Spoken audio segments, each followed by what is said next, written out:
Hi, I'm Hugo Ragel.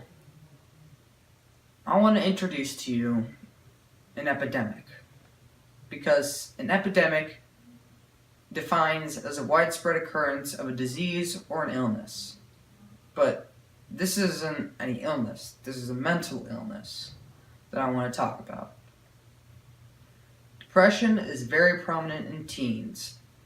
Only 15% of adults are diagnosed with depression, but with teens it is 3 times as likely to be diagnosed with depression, and even more are undiagnosed.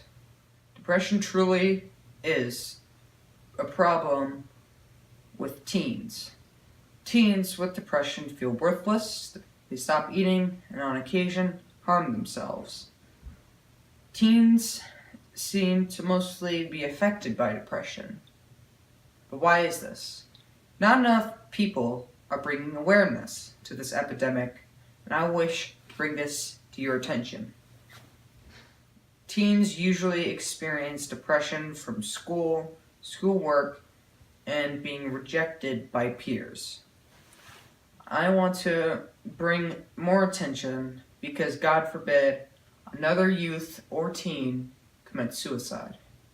Depression is noticeable in teens, and because the symptoms rank from aggression, excessive crying, irritability, or social isolation, or lack of consideration, slowness in activity, or thoughts of suicide.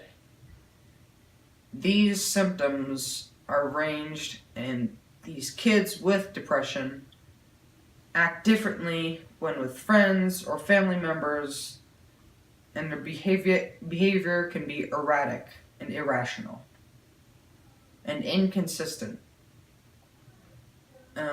These symptoms should be studied very closely because to objectively prove that they have depression and are not misdiagnosed. Suicide is the third leading cause of death in youth. Every 100 minutes, a teen takes their own life. Suicide is the third leading cause of death in young people ages 15 to 24. About 20% of teens experience depression before they reach adulthood.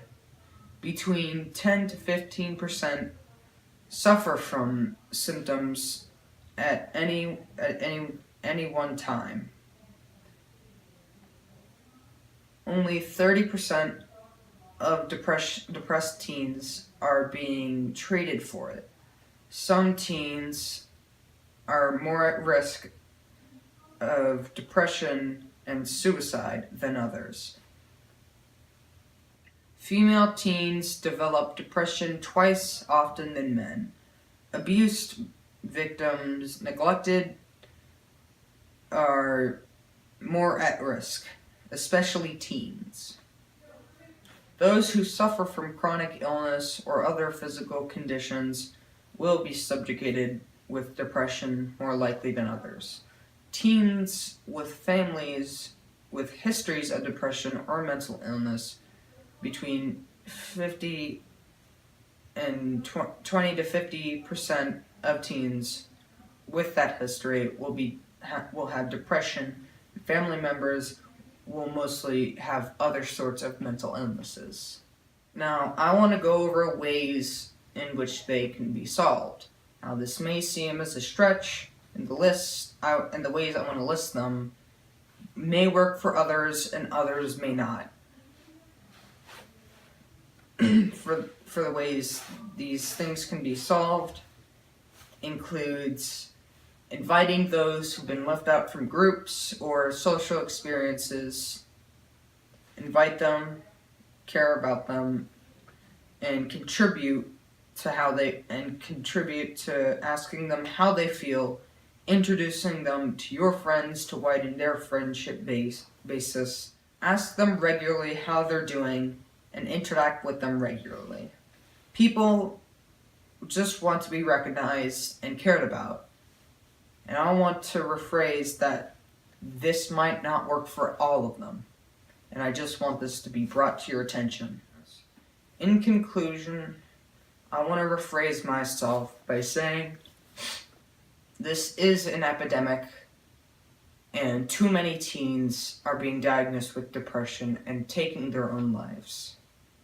Now, this doesn't seem like an epidemic. If this doesn't seem like an epidemic to you, I don't know what will. I always see many classmates moping around, knowing that in some way they're hurting. And knowing that people need to understand that these teens do need help. And I want to bring to your attention why these teens need help. And how are we going to advance as a society if we can't pick up our act and help each other out. Now, I want to give to you a list. Now, I want to read to you a list of charities for those suffering from depression. The American Foundation for Suicide Prevention, Brain and Behavior Research Foundation, and Treatment Advocacy Center. Now, I just want to rephrase, this is an epidemic, and please contribute so you can help too.